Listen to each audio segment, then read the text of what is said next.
नमस्कार विद्यार्थी मित्रांनो, विजन गव्हर्नमेंट जॉब हे आपल्या एज्युकेशन चॅनलवरती आपलं पुन्हा एकदा स्वागत आहे।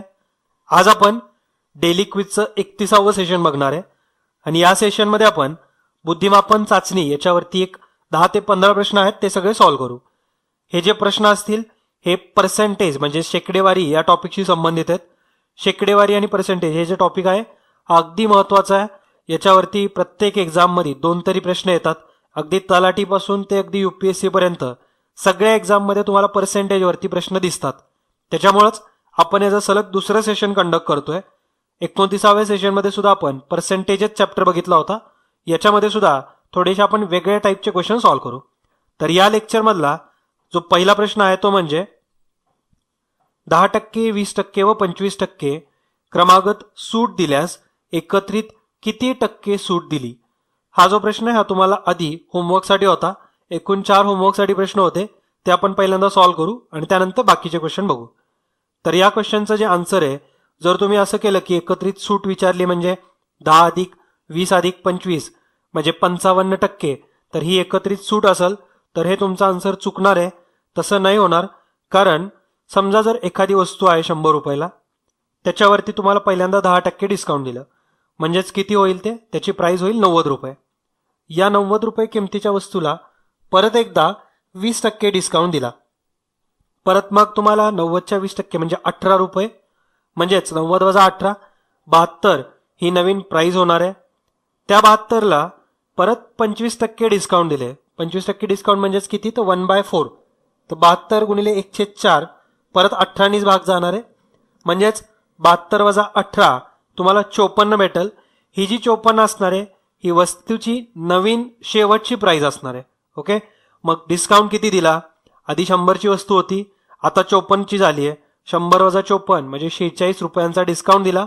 आपण इथं वस्तूची किंमत 100 पकडली होती म्हणजेच काय 100% आणि आपल्याला जे 46 भेटलंय म्हणजेच ही 46% सूट दिली।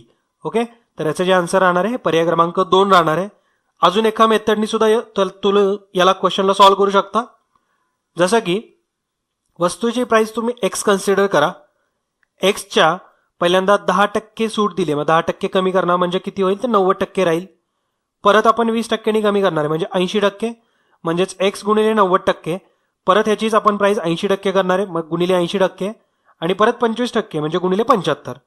मग हे सॉल्व्ह केल्यानंतर जी आपल्याला एक्स मध्ये जी प्राइस भेटणार आहे ती आपली टोटल वस्तूची प्राइस भेटणार आहे। आपण ओरिजिनल प्राइस वरून वजा केल्यानंतर परत एकदा आपल्याला सूट भेटेल। याला सॉल्व्ह करताना असं डायरेक्टली सॉल्व्ह करा तुम्ही, एक्स गुणिले 90/100 गुणिले 80/100 गुणिले 75/100 बरोबर काय होईल, 2 0 2 0 कॅन्सल होतील। एक्स गुणिले 9 गुणिले 8 गुणिले 75/100 गुणिले 100, 25नी सुद्धा भाग जाईल इथं। 25नी भाग गेल्यानंतर 3 गुणिले 8 गुणिले 9 छेद 4 गुणिले 100, 4नी परत एकदा भाग जाणार आहे 4 दुने 8, 3 गुणिले 9 गुणिले 2 छेद 100, 3 गुणिले 9 27, 27 गुणिले 2 54, 54 छेद 100 म्हणजे 54%। आता ही एक्स गुणिले 54% म्हणजेच काय, एक्सची प्राइस आधी एक्स होती आता झाली आहे 54%। मग एक्स मधून जर आपण 54% वजा केले तर राहील आपल्याकडे 46%। तेच आपला आन्सर आहे। असंही तुम्ही या क्वेश्चनला सॉल्व्ह करू शकता। ओके, क्वेश्चन नंबर 2 आता बघू आपण। 2 संख्या तिसऱ्या संख्येपेक्षा 25% व 20%ने कमी आहेत।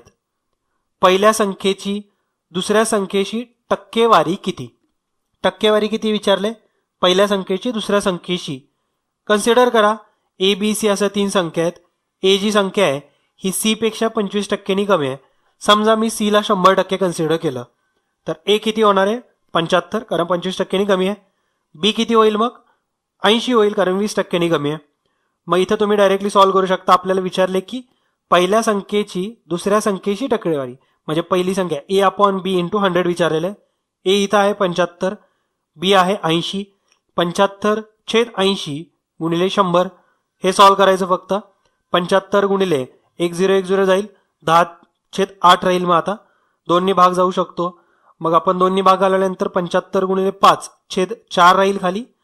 मग 75 गुणिले 5 375, 375/4, 4नी भाग जाईल इथं, 4 9 36, 1 राहिला, 15 झाले, 4 त्रिक 12, परत आपण पॉईंट देऊ, 3 राहिले आपल्याकडे, 30 झाले, 4 7 28, 2 मग 4 5 20, म्हणजे 93.75 हे टक्केवारी आपल्याला भेटेल. ओके. क्वेश्चन नंबर 3 आता सॉल्व्ह करूया. एका गावाची लोकसंख्या 6050 आहे. ती दर 5 वर्षांनी 10% वाढते. तर 10 वर्षांपूर्वी त्या गावाची लोकसंख्या किती होती? 10 वर्षापूर्वी किती होती हे विचारलेलं आहे. आपण हे अशा प्रकारचा प्रश्न 29व्या सेशनमध्ये सॉल्व्ह केलेला आहे. याला डायरेक्टली आपण त्याच मेथडनी सॉल्व्ह करू. 6050 ही सध्याची लोकसंख्या आहे. आपण याला पाठीमागच्या 2 वर्षांपूर्वी 10 वर्षांपूर्वी किती होती असं विचारलेलं आहे. दर 5 वर्षाला 10% वाढतीये. आपण असं कन्सिडर करू की सुरुवातीला एक्स एवढी पॉप्युलेशन होती 10 वर्षांपूर्वीची. मग याच्यामध्ये 10% वाढ झाली, म्हणजेच काय, एक्स गुणिले 110% म्हणजेच 110/100. परत आणखीन 5 वर्षानंतर परत त्याच्यामध्येच 10% वाढ झाली, म्हणजेच काय, गुणिले 110/100. मग आपण हे इक्वल टू 6050 हे सध्याचं पॉप्युलेशन आहे. ओके. तर एक्स गुणिले किंवा आपण सगळं संपूर्ण एका साईडला घेऊन गेल्यानंतर काय होईल, एक्स बरोबर 6050 गुणिले 100 गुणिले 100 छेद 110 गुणिले 110. 2 0 वरचे 2 0 कॅन्सल होतील. 11 पहिल्यांदा भाग घालू 6050ला. 550 राहील आपल्याकडं. 550 गुणिले 100 छेद 11. 550ला पण 11 भाग जातो. 11 5 55, 1 0 आहे. ओके. तर 50 गुणिले 100 म्हणजेच 5000 ही 10 वर्षांपूर्वीची लोकसंख्या भेटेल. एक्सची प्राइस आपल्याला इथं 10,000 भेटतीये. ओके, सॉरी 5,000 भेटतीये. क्वेश्चन नंबर 4 आता सॉल्व्ह करूया आपण.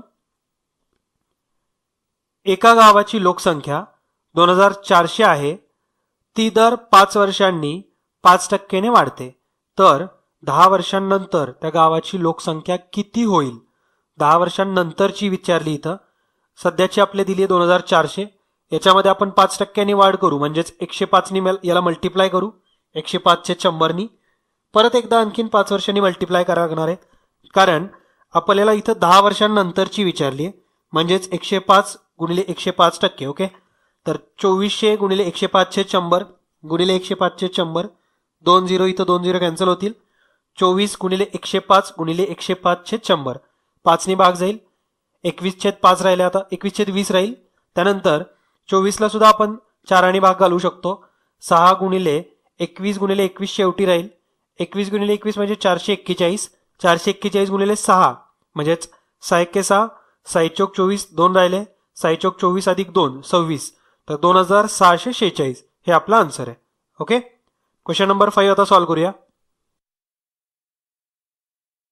एका फळवाल्याचे 20% आंबे नासलेले आंबे 45 होते. त्याच्या जवळचे किती आंबे चांगले होते? तर त्याच्याकडे एकूण किती चांगले आंबे आहेत असे विचारलेले. नासलेले ते आहेत 20% म्हणजे 45. 80% आंबे त्याच्याकडे चांगले आहेत, म्हणजेच काय, 20% बरोबर 45 असेल तर 80% म्हणजे किती? एक्स बरोबर मग आपण क्रॉस मल्टिप्लिकेशन करू. 45 गुणिले 80 छेद 20. 20नी भाग जाईल 80ला. 20 चौक 80 आणि 45 गुणिले 4 म्हणजे 180 हे त्याच्याकडे आता सध्या चांगले आंबे आहेत. ओके. क्वेश्चन नंबर 6 आता बघू.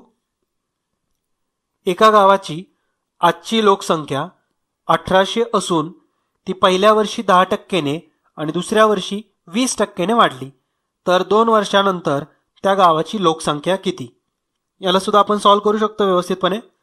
1800 आहे सध्याची, पुढच्या वर्षी किती होणार आहे? ते 10%नी वाढ होणार आहे, म्हणजेच 1800च्या 10% 180. मग आता लोकसंख्या टोटल किती बनणार आहे? 1800 अधिक 180 म्हणजे 1980 ही दुसऱ्या वर्षीची लोकसंख्या आहे. त्याच्यानंतर किती 20%ने वाढली? 1980च्या 20%. 20नी परत भाग जाईल. 1/5 राहिले. 5ने आपण पुन्हा भाग घालू शकतो. 5 त्रिक 15, 4 राहिले. 5 9 45, परत 3 राहिले. 30 झाले. 5 सक्कून 30 म्हणजेच 396. 1980च्या 20% म्हणजे 396. हे आता त्याच्यात ऍड केल्यानंतर जी वाढणारी लोकसंख्या ही आपल्याला भेटेल. 1980 अधिक 396 बरोबर 2376. ओके. तर ही नवीन लोकसंख्या असणार आहे. याला तुम्ही अशा पण पद्धतीने सॉल्व्ह करू शकता. 1800 गुणिले 110/100 गुणिले 120/100 बरोबर परत सगळे 2 0 सगळे कॅन्सल होतील. 18 गुणिले 11 गुणिले 12. 18 गुणिले 11 गुणिले 12. 18 गुणिले 11 198. 18 गुणिले 10 180 अधिक 18 198 भेटेल. 198 गुणिले 12 म्हणजेच 2376. अशा पद्धतीने सुद्धा तुम्ही सॉल्व्ह करू शकता. एका संख्येतून 10% वजा करून नंतर त्यातून 20% वजा केल्यास 3600 शिल्लक राहते. तर ती संख्या कोणती? ती संख्या एक्स कन्सिडर करून सॉल्व्ह करू आपण. एक्सच्या पहिल्यांदा 10% वजा करायचं आहे, त्यानंतर जे शिल्लक राहील त्याच्यातून परत त्या शिल्लकेच्या 20% वजा करायची, म्हणजे आपल्याला 3600 भेटणार आहे. याला इक्वेशन मध्ये आपण कसं लिहू शकतो? एक्सच्या 10% वजा करायची म्हणजे 90% राहील. 90x/100 वजा या 90x/100च्या 20% त्याच्यातून वजा करायची, म्हणजेच 90x/100 वजा 20/100 गुणिले 90/100x. ओके, तर इथं 90x/100 कॉमन निघाल. ब्रॅकेटमध्ये काय राहणार आहे? तर 1 - 20/100. 20/100 म्हणजेच काय? तर किंवा जर कॅल्क्युलेशन जरी आपण सॉल्व्ह केले तर काय भेटणार आहे? 100 वजा 20/100 म्हणजेच 80/100. 90x/100 गुणिले 80/100 बरोबर 3600. ही आपण एका साईडला घेऊन जाऊ. 2 0 2 0 कॅन्सल होतील. त्याच्यानंतर राहणार काय आपल्याकडे फक्त? तर 8 9 72 होईल. 72x बरोबर 3600 गुणिले 100. ओके, एक्स बरोबर काय मिळणार आहे मग? 3600 गुणिले 100 छेद 72. 36 एके 36, 36 दुने 72. वरती राहणारे 100 गुणिले 100 आणि खाली राहणारे 2. ओके, म्हणजेच काय? 10,000/2 म्हणजेच 5000. ओके, याला दुसऱ्या मेथडनी पण सॉल्व्ह करू शकता. कसं सॉल्व्ह करणार? एक्स ही एक किंमत होती. एक्सच्या पहिल्यांदा 90% राहील कारण आपण 10% वजा करतोय.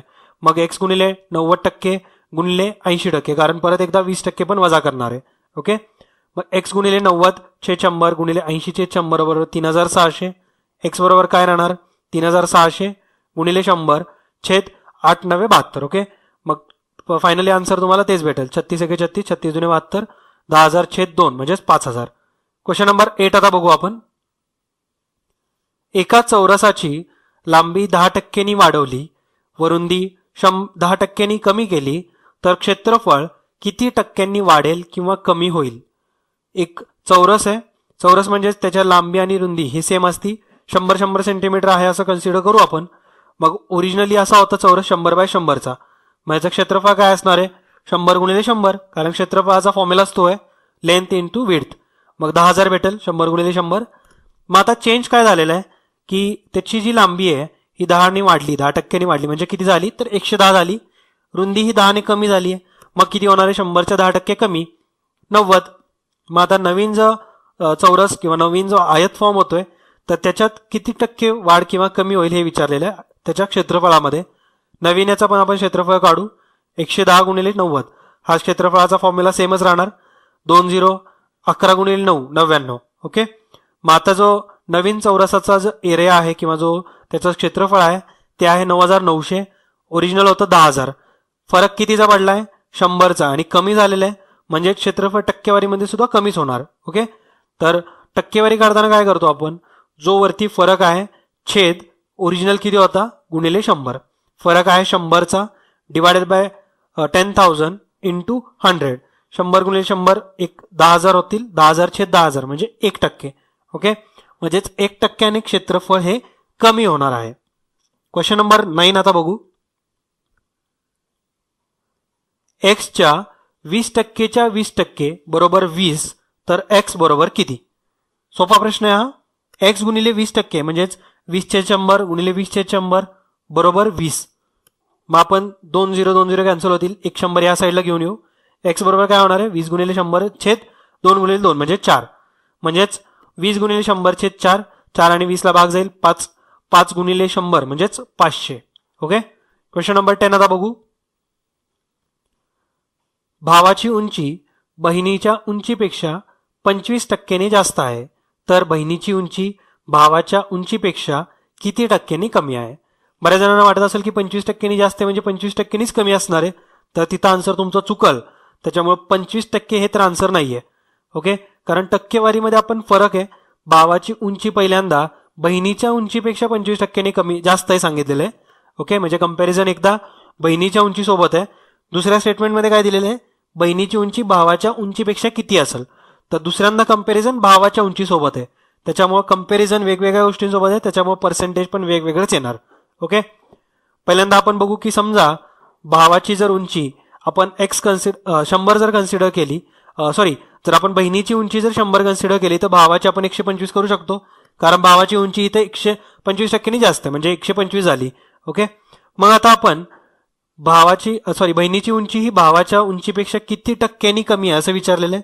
म्हणजेच काय, पर्सेंटेज काढायचं आपल्याला. इथं बहिणीची उंचीचा जो फरक आहे, जो डिफरन्स आहे, डिवायडेड बाय भावाची उंची गुणिले 100.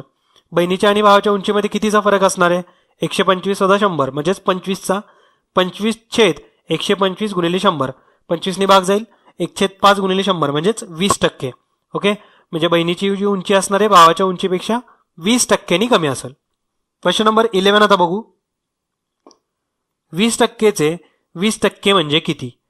बऱ्याच जणांना इथं कन्फ्युजन होऊ शकतं की हा नेमका कशा प्रकारचा प्रश्न आहे. मात्र ही टक्केवारी डायरेक्टली आपण काय करणार आहे तर मल्टिप्लिकेशनच घेत असतो. 20% म्हणजेच काय, 20/100 गुणिले 20/100. बरोबर सॉल्व्ह केल्यानंतर आपल्याला आन्सर भेटून जाईल.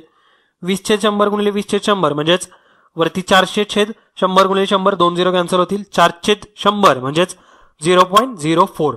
ओके, आपलं जे आन्सर आहे हे पर्याय क्रमांक 4 आहे.